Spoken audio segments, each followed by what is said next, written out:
everyone, welcome back to Hanna Worldwide and Friends, the podcast about living abroad. Thank you so much for listening again and for following around. And also a big thank you for everyone who is being a guest on this show. I wouldn't be able to make it without you all. Also, just a big sorry in advance. Again, I still have some technical difficulties with my microphone, and unfortunately I was just able to fix it after this episode, but I still hope you will enjoy it. Thank you so much.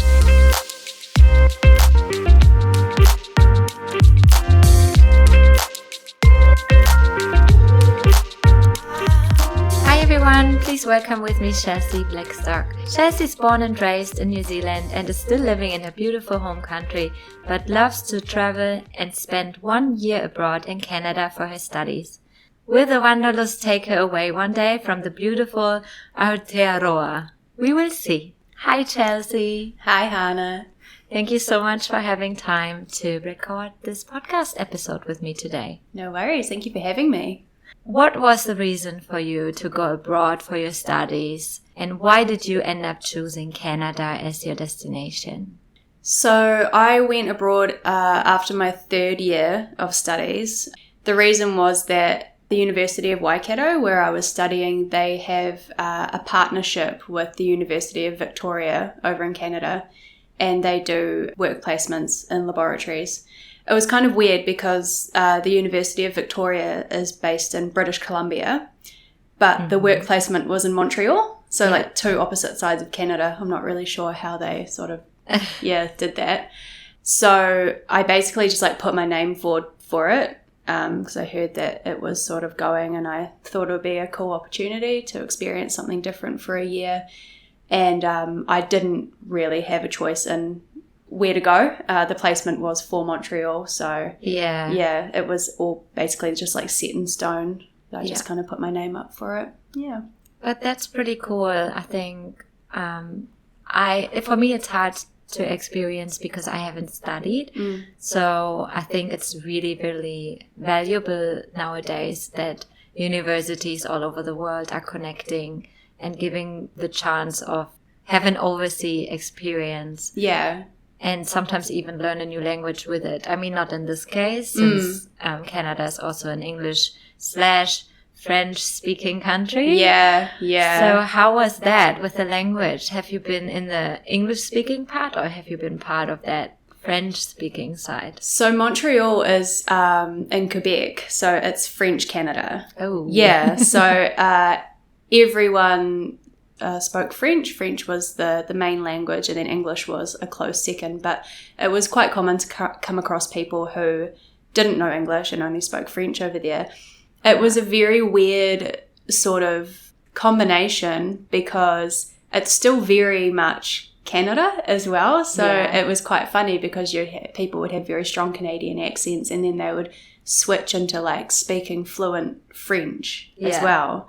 So I had the opportunity, I guess, to immerse myself in the French language, and I did not take that opportunity at all, which looking back on it was a bit of a wasted opportunity. But in Montreal specifically, basically everyone was bilingual, so you could really get away with speaking English the entire time, having no issues at all. Yeah. And it was only really when you left that city, which we did a couple of times. We went on a few trips up north, up to Quebec City, and it became very apparent then that French was the main language. So it was quite interesting, and also there was quite a funny sort of like relationship between like French Canadians and then people from France as well. Yeah, I've heard. Yeah, it's still very different. It's super different because over in Montreal they don't say that they speak French, they speak Quebecois, which is sort of like their French dialect, I guess. Yeah. And apparently, I don't know because I obviously don't know French, don't know Quebecois, but it is very, very different from the traditional French language as well. So a French Canadian who goes to France will sound really, really different to French people. Yeah. So there's quite like it's quite interesting, the relationship there. It's not just sort of like, it's a French-speaking part of Canada. Yeah. But no, I didn't didn't get amongst, didn't take advantage, which looking back on it, I was young and silly and just sort of like got away with the bare minimum, which was speaking English. But I think it's still great that you took the opportunity to go into another country, because even if you don't like get into the language that much, you still get into the culture, you get to know new people, and you have just like something completely different from New Zealand. It's, I think, still different enough to have learned something really new. Yeah, for sure. And I think just living in that environment, you sort of do just absorb a lot of like the language, because everything's written in French, you know, all the stop signs. Like, Quebec has quite a lot of laws around like putting the French language first as opposed to English. So like the example, which I think is the funniest, is like they've got KFC over there, but it's not KFC, it's PFK. Okay. Which is the French version of Kentucky Fried Chicken. It's like poulet, whatever the French word is for fried, and then Kentucky. So it's PFK, which I've heard that like even in France it's KFC. Yeah. So like that's very interesting. So that they're very much they're very patriotic about their French language and their French culture, and it's almost seen as like disrespectful to not try, at least to say, you know, bonjour and try and speak the language. There was definitely a few times where we got in trouble for speaking English, which I had heard that was a thing over there. They definitely, they're a bit more forgiving to people who are complete foreigners, because obviously being from New Zealand, we've got a very noticeable accent, a very strong accent. Yeah. And so basically like when I was over there, people would know basically immediately that I was from somewhere completely different. Yeah. If you were Canadian and you didn't try and speak French, not good. Yeah. Yeah, really not good. It was quite offensive if you didn't at least try. It's funny how I always thought France has the reputation that they would prefer someone from a different country, at least try it. Yeah. And would feel quite proud about their own language, their own country, which is fair enough. And I was a little bit worried when I traveled to France that we would come across people, because I can't speak French. I can try a little bit because I have learned a little bit at school and I was interested in the language, so I did a little bit of Duolingo on it. Yeah. But it's not enough to have a conversation. It's maybe that I could order a hot chocolate maybe, but I was so surprised when I actually went to France, who has that reputation that you definitely have to try, and they don't like if you just speak English or any other language. Every time I tried, they were pretty much switching to English straight away. Yeah. And I felt like I didn't need to really try. And also knowing that usually they say not that many people speak English there, everyone I came across was pretty helpful and spoke English. And so I think it changes a little bit over there. But it's very interesting to know that it's the same in Montreal. Yeah. Like, I haven't thought about it ever. Yeah. And I'm not so familiar with Canada as well. So very cool. Yeah, it is quite interesting, the history behind it and why they're so patriotic. And I appreciate and respect that they love their culture so much that they want to preserve it as much as they can. Yeah. And it must be quite a fight, or they would have to have it at the forefront, because they're so far away from France and any other French-speaking cultures, and you've got the US below and sort of the rest of Canada to the west. Yeah. And so if they didn't fight to preserve it and keep it alive, it would be very easy for everyone to just start speaking English and it just become another part of Canada and that sort of thing. So, I respect that they love their heritage and are super patriotic about it. And it's kind of the same as what you were saying over in France. It's like, it's just that it's the trying. Yeah. Even if you suck at it, even if you know 2 words, it's just giving it that respect to just give it a go and acknowledge that is the spoken language in that country. Because I was the same, you just sort of say, in most places in Montreal, they'd say bonjour, hi.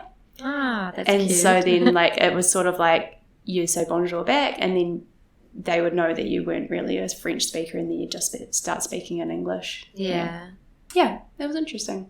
Yeah, it makes me appreciate when my parents went with us on a holiday.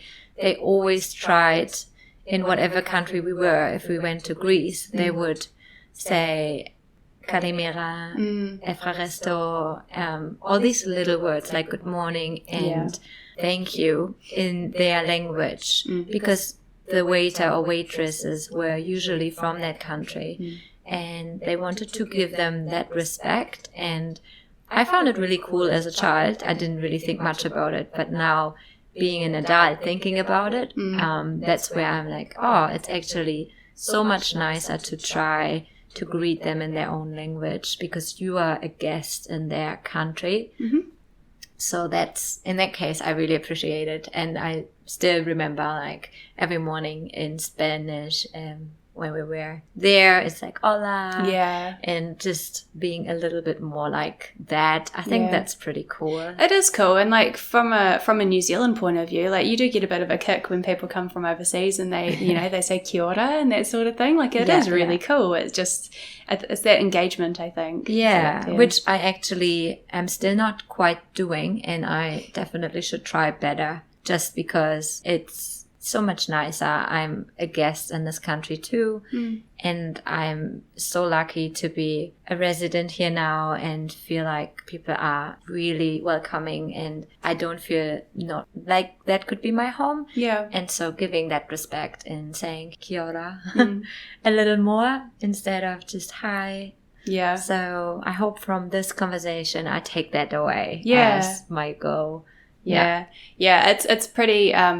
It can be quite nerve-wracking though, you know. It is like I struggled in Montreal. I was just so self-conscious about it because I obviously was a terrible French speaker anyway, but then that kind of coupled with having this like very thick accent, the Kiwi accent as well, was sort of like, even if I tried my hardest, a lot of the time they couldn't understand. People didn't really understand what I was trying to say, and so that's sort of that was a bit challenging, but I mean, all you can do is just try. Yeah, that's cool.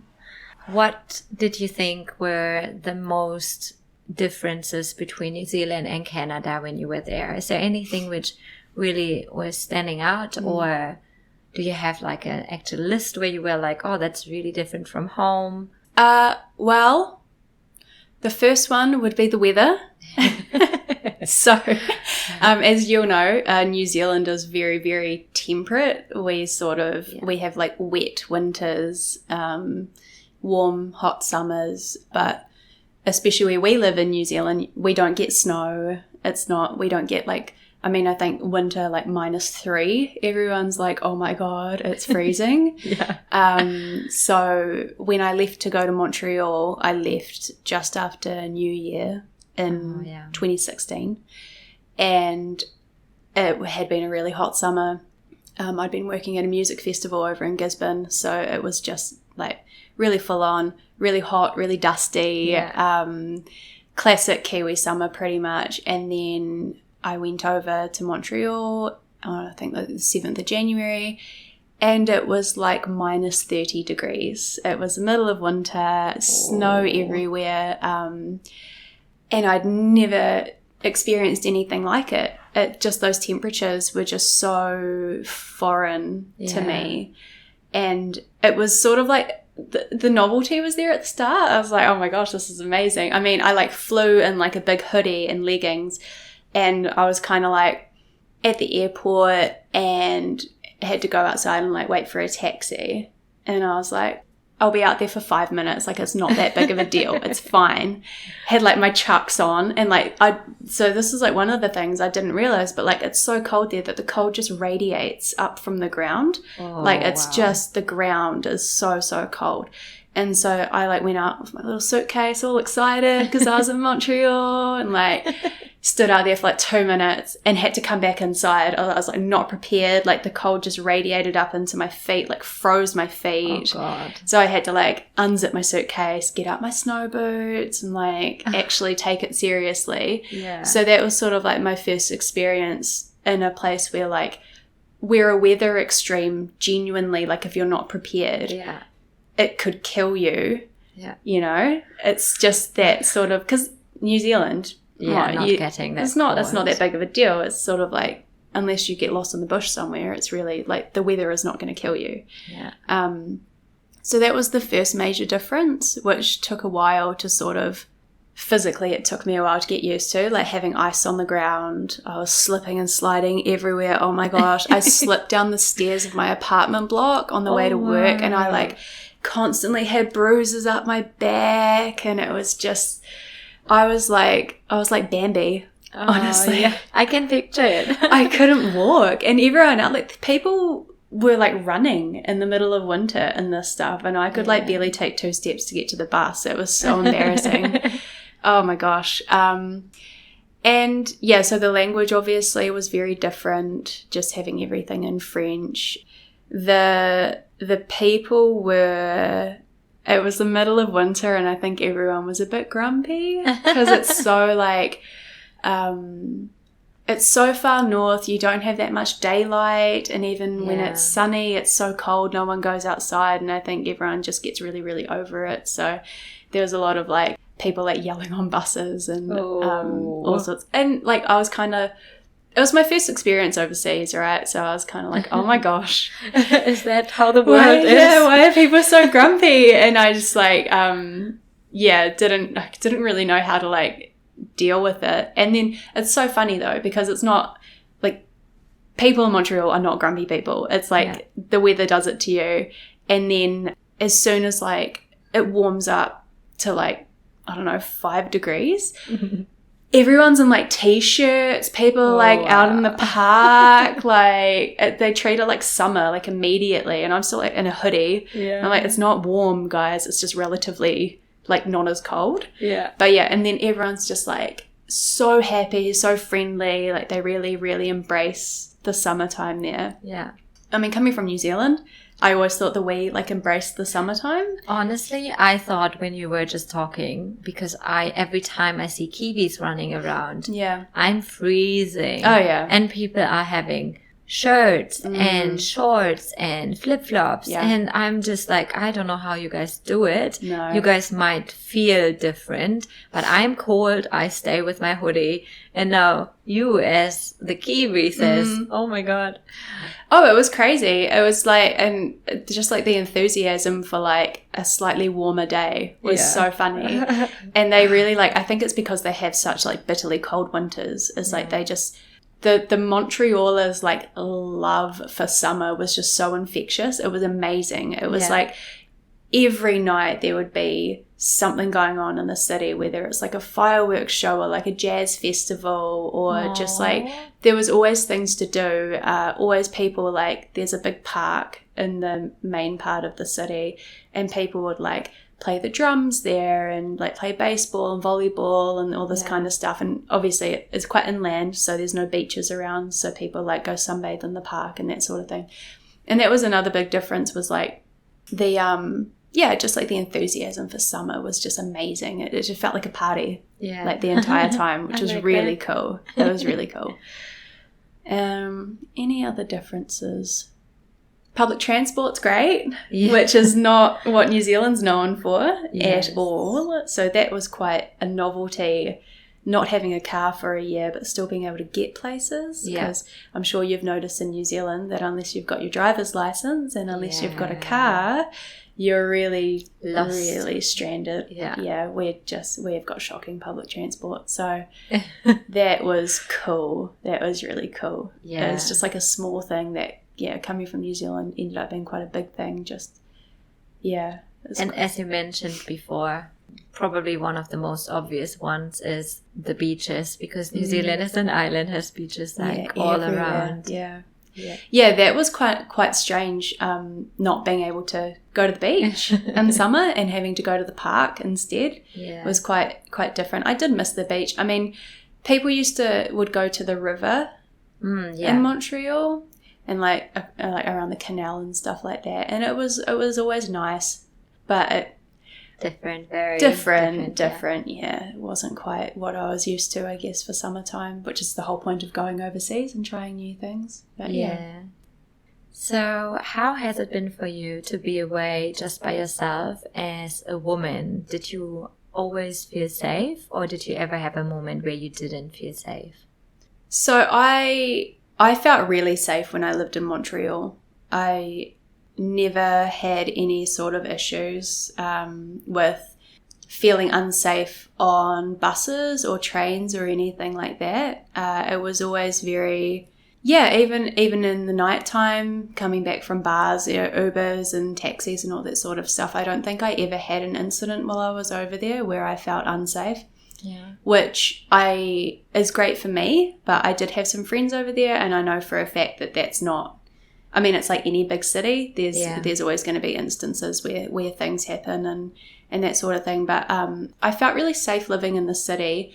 I didn't realize at the time, but the apartment or the sort of suburb, I guess, where we were living, knowing nothing about Montreal when I got this apartment, didn't realize, but apparently it's like not known to be the best neighborhood with the local people. And I never felt that there. It definitely wasn't like the richest neighborhood, but it was definitely really safe. I felt fine like at night walking to the corner store on my own and all that sort of thing, and going for walks around the neighborhood. I used to love going for walks around the neighborhood.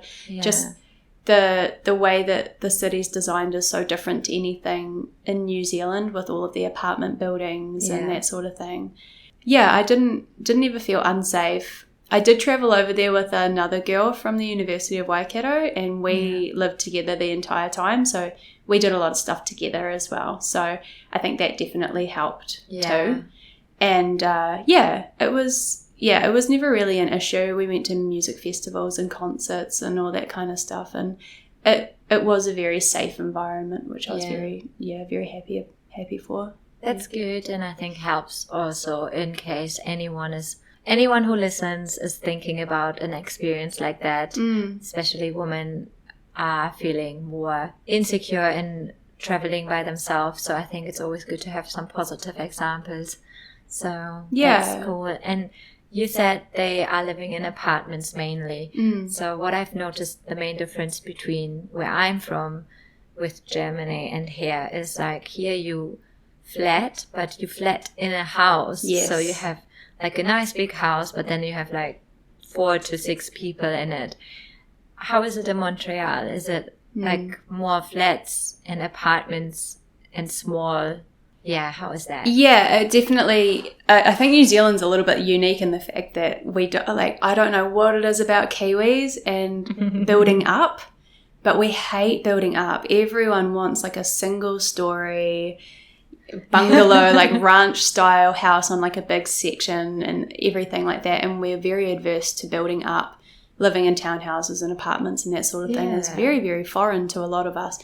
I've never lived in an apartment. It's just, I mean, unless you live in Auckland, really, there's not really that many apartments to rent. Like you think about Hamilton, for example. Yeah, maybe a few which you don't even know about. Yeah, exactly. And other than that, I think in the last few years it's been townhouses that have been popping up. But before that, it's all just build out and subdivisions and big houses and that sort of thing. So Montreal's definitely like a more traditional city where it is your sort of 3-4 story rectangle apartment blocks, and you'll just have streets of those. Yeah. And they'll have sort of 5 or 6 flats inside them, which, I mean, our flat was nothing to write home about. It was, it was very, very small, tiny kitchen, tiny bathroom. Like you could put your arms out and touch both walls in the bathroom. It was like the width of a bathtub, and then like a sink, and then like a toilet and that sort of thing. So I was not used to living in a place that small with 2 other people. It's pretty cramped sometimes. And just the whole communal washing machine down in the basement and that sort of thing was all very, very different. But I think I felt more safe in an apartment than what I would have felt in like a townhouse. Yeah. I think it's just that like you've got the security of the front door, and then you've got your door inside as well. So it's sort of, I mean, if someone's going to come along and like try and break in, they have to like, it's just that second layer of protection, I guess. So yeah, it was an experience. I don't think I would ever want to live permanently in an apartment anywhere. I just don't think it's like in me as a Kiwi to want that. Yeah, but you grew up completely different. Yeah. Everyone's just got houses. But yeah, it's interesting that, the whole flatting thing is so funny, because I imagine like you would probably associate a house like that with like a family home, like that's sort of what you do when you get married and have kids. And it's more like, also a lot of people have that as their end goal, to own a house on a section and have their privacy, but we would then never share it. It would be like your family, and maybe if you have like your parents in there and your children, but you wouldn't necessarily put it out for rent and have random people living with you. Like that's just not a thing. So I remember my friend who was in Australia for a while mentioned to me, oh yeah, I'm living here in a house with some other people, and the picture I had in my mind was so different. I pictured like a 2-story house, and she had a room downstairs, and I was like a completely wrong picture. Like a sorority house or something like that, or it's just very different. And I thought like, oh, that's actually really cool. Like you can share a house.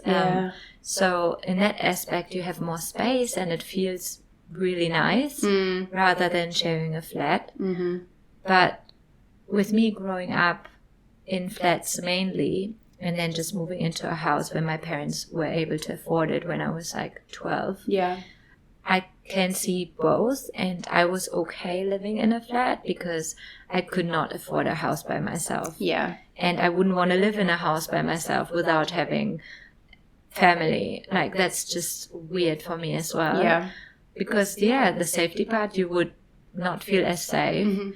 And I never thought about it this way, but when you said it now, it's true. When you have like a building with apartments all around you, you do feel a little bit more safe because you have the first entrance door, and then you have the hallway where different flats are going up from, and then you have your own flat, and you have all the neighbors next to you. There's just people around. There's people around. I mean, obviously it would be different if you had a dodgy neighbor in the apartment 100%. Building. That would be quite scary, I can imagine, because they're the really problem close. And they're right there. So it could go both ways. But we had we were quite close to a university where we were, so we had a lot of students. And everyone just sort of minded their own business, and it was fine. I think we went to one party. The flat on the ground floor, they had like a costume party or something. I don't know how we even ended up getting invited to it, but it was quite the experience. But it was just like we were all just young people, either as students or working and that sort of thing. And it was, we sort of all just got on with it and kept an eye out for each other and that sort of thing. So that's great. And I totally just didn't even realize that it was like considered I'll say quote unquote dodgy part of Montreal, because I never felt that, and I think it got a bit of a bad reputation because there was a lot of totally unjustified, but there were a lot of like immigrant families who lived there, and I don't know if that sort of played into it a little bit. And there wasn't that much money around. But on the plus side, the food, oh my gosh, the restaurants around there were just incredible. Like they weren't anything to look at, but they were just so good. There was a lot of like Vietnamese immigrants, and so, we would go get pho. I think it's pronounced pho. The soup, the beef soup. And there was one place. Oh my gosh! But we always used to call it pho because it's PHO, but I think it's pronounced pho. There was one place up the road from where we lived, and it was just incredible. It was amazing. We'd go there all the time. So there's always trade-offs, I think, to places, and I don't think I've really got the personality to go live in like a really trendy, like image-oriented suburb where like people, that sort of thing just didn't appeal to me. So I felt very at home where I was. Awesome. Coming back to the study part as well, would you think going abroad from uni or for your studies has helped you later on in your career, like having that year abroad? Yes. Yeah. I think from just like a very basic point of view is that the work that I was doing in the laboratory over in Montreal, it was a technology that literally, if I hadn't done that work, I wouldn't have gotten my next job when I came home. Yeah. So just from that really, really basic point of view, it absolutely was really beneficial to me. And aside from that, I do think you do have to develop quite a lot of resilience and self-reliance, I think, when you spend a year abroad sort of on your own. Yeah. Especially being a young university student. Like when I was 21, when I went over, I didn't, you know what it's like when you're 21, you don't actually consider yourself young. You think you're worldly and you know it all and all this kind of stuff. And like now sort of 7 years on, I look back and I think I was very naive, and I was very small town, you know, came from a very small town in New Zealand. I went to university sort of 45 minutes away from home and very, very close to my family, and relied on them. They were my support network and had never been away from them at all. And so making that jump, going overseas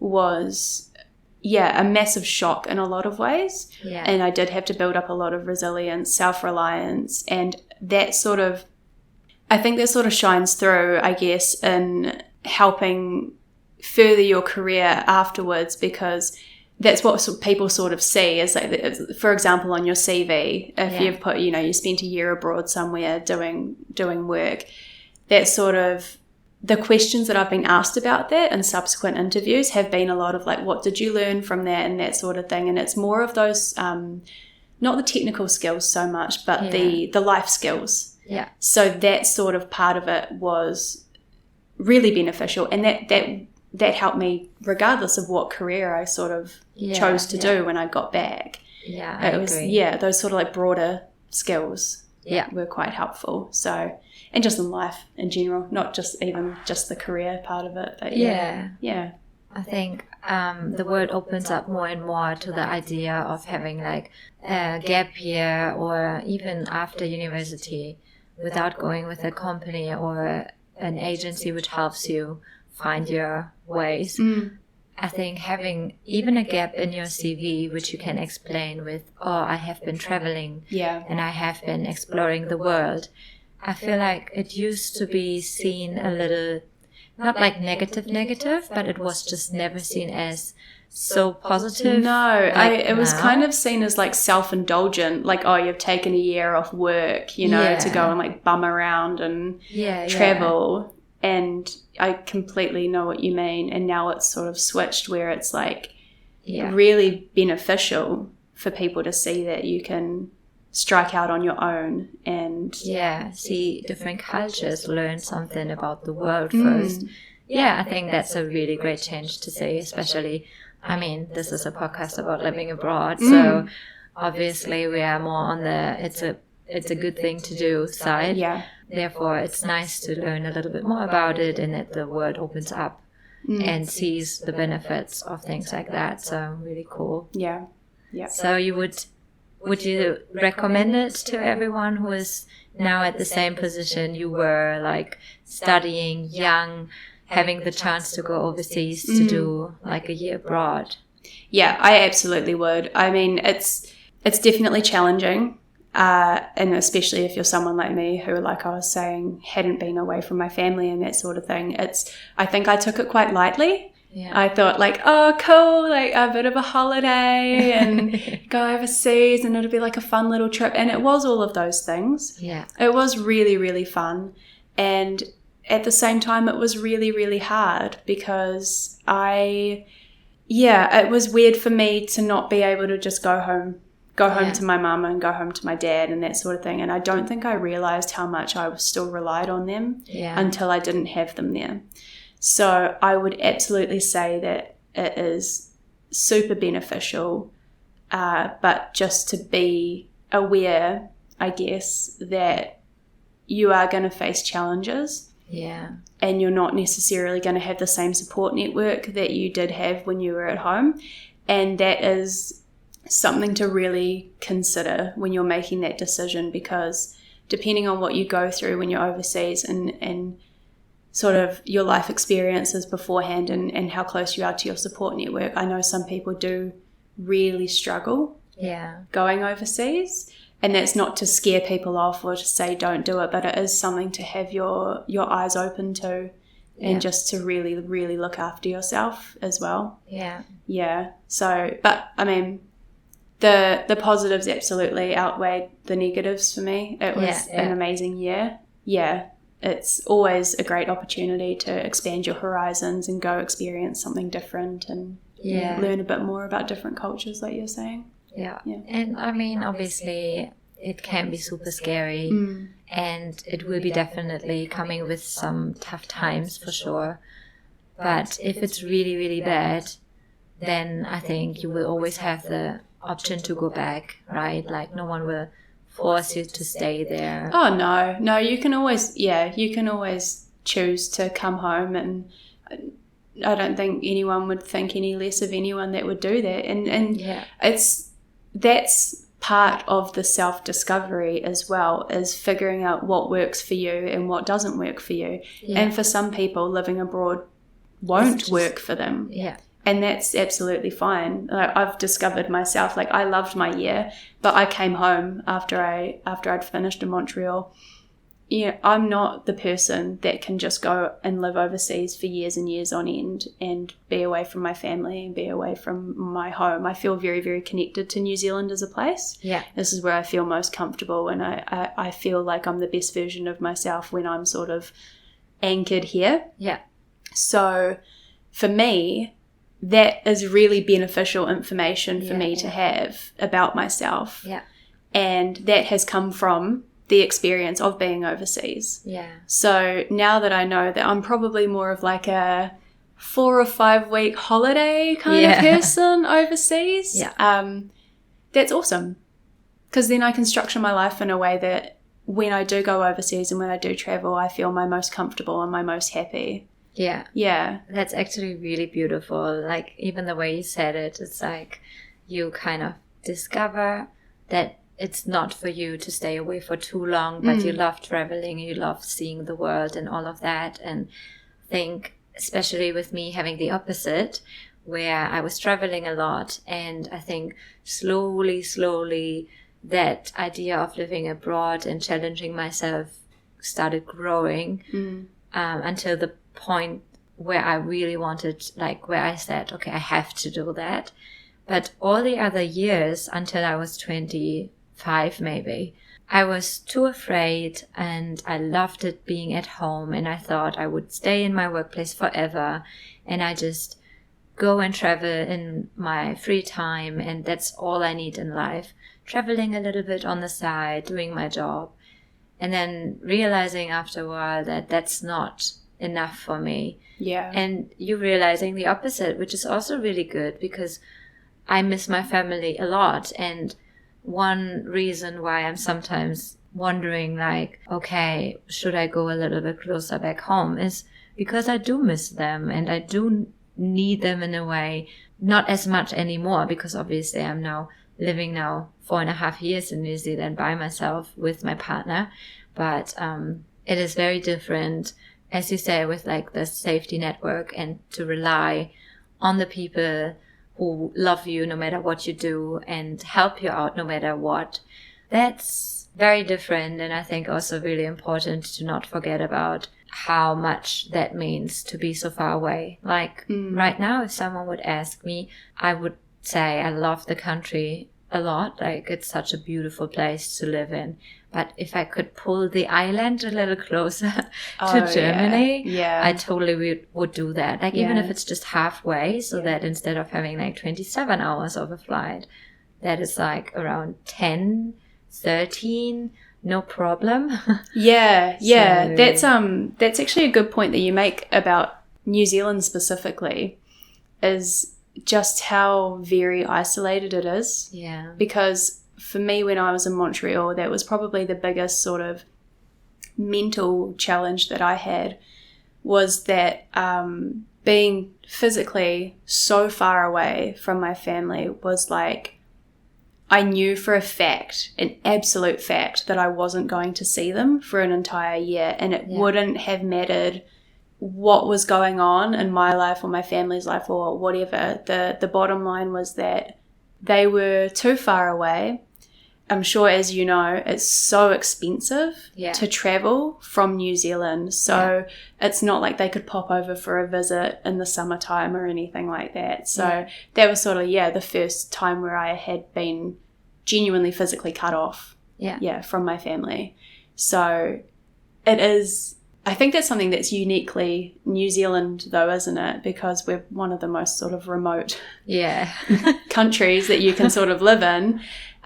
So for a lot of people, I'm sure in different countries, when they think of traveling abroad, it might be to somewhere a bit closer. And so those challenges are a lot less, because you can really, like, if something goes wrong or you feel like you need to go home, you probably could hop on a flight and pop back home for a week or two and then come back. So not having that option was quite interesting, and knowing that the only way that I was going to go home earlier was that if I gave up my entire work placement, cut it short and went home, and I really, really didn't want to do that. So it was interesting. What was the biggest lesson for you have learned during your year abroad? That is an interesting question. The biggest lesson I think that I learned was that it is very easy to think that you're an independent person and then figure out that actually you're really not. So that was a big self-discovery moment for me, because, as you know, I'm quite introverted. I love spending time on my own. I'm very happy just sort of like reading and chilling out, and love my own company. I always thought that meant that I was an independent person. But actually those two things are not the same at all. And that was quite a big realization when I was over there. I sort of didn't know how to function on my own for like quite a long time when I was over there. And I had a boyfriend when I was over there, and it was a good relationship when it was good. But the thing is that I think I used him almost as like a surrogate family. And so like, it was great. We had so many amazing adventures together, and it was good. But when it probably wasn't until a few years after I got home, when I was sort of reflecting on the time that I spent abroad, was that I sort of realized that a lot of what I had seen when I was in Canada, I had seen it through his lens. Almost. So it was a lot of stuff with his friends and his family, and I enjoyed being like brought into the fold and having you know, that connection again with a family and that sort of thing. But that was sort of the realization where I was like, I didn't or couldn't be independent. And I thought that I was so independent. And it was just amazing to reflect on it and have that realization of like, oh my gosh, you know, like he stood in as my family for me for a year. And that was just mind-blowing to me, because I thought, you know, I was like, oh, I went overseas for a year and I did all the stuff on my own, and it was amazing. And like, look at how independent and I can do everything for myself. And then actually, no. So that was quite a big revelation. And it had its good parts and its bad parts, I think. It was cool to have someone who knew the city and to hang out with and all that sort of thing. But I do think that I did miss out on developing that sort of like problem solving and coping on my own and that sort of thing. And that didn't come until, once again, quite a lot later in my life, when I became a bit more self-aware about that. And and I, at the time, didn't even realize what I was doing, which was the other amazing thing. Is like, I had no idea that sort of subconsciously was what I was looking for. And what I found in him. So honestly, now since you say that, it's funny, because I start now reflecting on myself, And everyone is like, oh, you did that all by yourself. You went all the way over to New Zealand by yourself. And I'm like, well, the first people I talked to and connected with were on the second flight. And I was almost never really alone. I always looked for people to connect. And I don't necessarily think it's a bad thing. No. But it definitely takes away that challenging moment of doing everything on your own. I mean, I still figured most things out by myself, but I was really quick in trying to build another support system. Yeah. So it's very interesting since you said that, because I haven't thought about it too much, but now it's like so obvious. Yeah. By reflecting on it myself, that's what I do. I don't like being alone. I actually enjoy being with people. I enjoy having company. I enjoy having connection, deep conversations. And I think I was really rarely alone. And when I actually was alone, I did not cope well. I had one time where it was a really tough time with my current partner in the beginning, and I felt so alone, and all my friends back home felt so bad because they couldn't help me. And I had to learn to be okay to spend a day completely without plans, to have a day where I didn't already ask 5 other people if we want to hang out. And that was so hard. It's difficult. Yeah. Really, really hard. So yeah, it's really cool. Thanks for reminding me on that. It's a funny thing though, isn't it? Because the traveling overseas and being abroad is such an amazing opportunity to make new connections with people. Yeah. And that is such a fun part of it as well. It was just, that sort of realization for me was that actually part of it was, yes, new connections, new friends, that kind of thing. But a big part of it was also because I didn't know how to cope without some sort of support network on my own. So I think it's about finding a balance. Yeah. Yeah. And we are all human. I think we are like animals. We want to be with people. Oh, we we're are not social creatures. Yeah.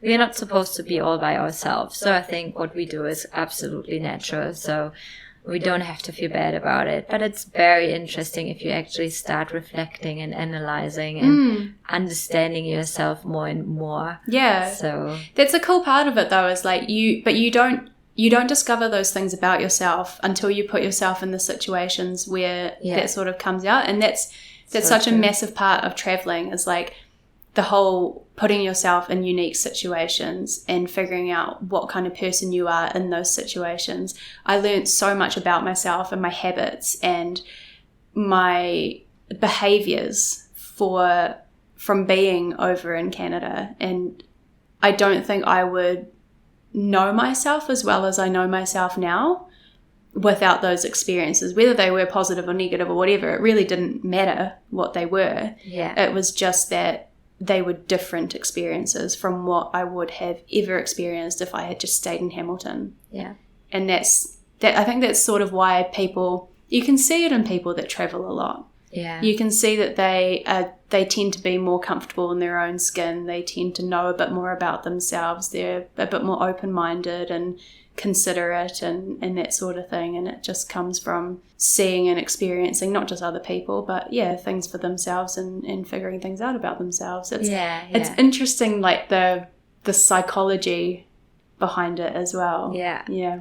And also, since you say it this way, I think one of the main reasons why I always feel the most myself is when I'm traveling, just because it reminds me on what makes me truly happy, what grounds me, where am I happy, sitting at the beach, staring at the ocean and just listening, and even sitting by myself for a little bit is what I love so much. Getting to know new people, all of that, like really exploring what you are all about. It's like a really good opportunity, like really nice. Yeah, it's so funny because for me, when I travel now, I have, like we're talking about how you and I are just opposites really when it comes to travel, is when I'm overseas now, so when my partner and I went to Greece last year, it was an amazing trip. It was so beautiful, and just like the history and everything. I've always wanted to go to Greece. It was just,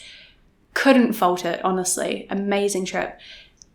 When I was over there, what it did for me was it made me appreciate home. Being home, and realizing for me that is where I'm at my best, and that's where that's just the place where I shine the most. And it's just so funny that we're just opposites. Yeah, it is. But the thing is like, either way, the travel is so beneficial. Really, it's just that step out of your normal routine, and you do really sort of focus on yourself a bit more, and sort of how you're reacting to different situations and that sort of thing. Oh, funny. Thanks for that. So before we jump to the last quick 3 questions, is there anything about that whole experience you would like to tell us about? Anything about it? Anything you feel like you would like to add on, or? I would say definitely, just if you do go overseas to study abroad, or to spend a year somewhere, it's really easy, I think, when you're working overseas to get stuck in a routine like you do here, where you go to work and you're tired from work, and you come home and you eat dinner and you go to sleep. It takes a lot of energy to not do that, to sort of get out of that routine. I mean, most people are creatures of habit, and it doesn't matter where you are in the world. If you're working 40 hours a week, most of the time you're pretty tired after it. So definitely, like, I would say, take advantage of where you are and get out of bed. Like, even if you're tired, even if you want to have like a lazy weekend or something like that, you will kick yourself, I think, if you come home and you haven't made the most of it. And there were definitely, months when I was over in Montreal, especially in the winter time, where you don't really feel like doing much. And like, looking back now, I'm kind of like, oh, could have, there were always things to do. There's always more to do, I think. So just, that's probably the main difference between like just traveling and working abroad, is that sort of like that rut that you just get stuck in with work, because you have to deal with all of the normal stresses of work, right? Like, sometimes you have a really crappy work day, or like your boss isn't happy with you, or you've got a presentation you have to do and you're stressed about it. But just taking those moments to realize where you are, and re-familiarizing yourself with the opportunity that you have been given, and just really, really making the most of it. Thank you. Awesome. Nice. All right, then let's jump into the quick 3 questions, which means it's just an answer of 1 word or 1 sentence. So really intuitive. So question number 1. If you would go back in time and you would have to make a decision to go abroad for a year again, would you do it, or would you decide not to? And I think our conversation already kind of answered that. And would you go to Canada again? So absolutely, I would decide to go back overseas. I think Canada was a great option, to be honest, for like a naive, never traveled before kind of person. It was enough. This is way more than 1 sentence. That's fine. It was enough of a difference to be cool, and it was enough familiarity to not feel really isolated and super away from home. But if I had to say it in 1 sentence, I would say yes, I would definitely go and study abroad again. And yes, I would probably make it Canada. Thank you. And question number 2. What did you miss the most from home during this year? Family. The standard but always true answer, right? Oh, man. Yeah. And last but not least, question number 3. What did you love the most about this experience in Canada? I would say the love that people in Montreal just have for a good time. Great. They love a good party. Yeah, I can imagine that. All right. Thank you so much for your time, Chelsea. It was really a pleasure. And thanks for... I wanted to say thanks for having me, but... Thanks for being part of this podcast show. No worries. It was a pleasure. Thanks. And thank you everyone for listening. And I hope you enjoyed this episode and have a lovely day. And I hope I hear you next time. Bye bye.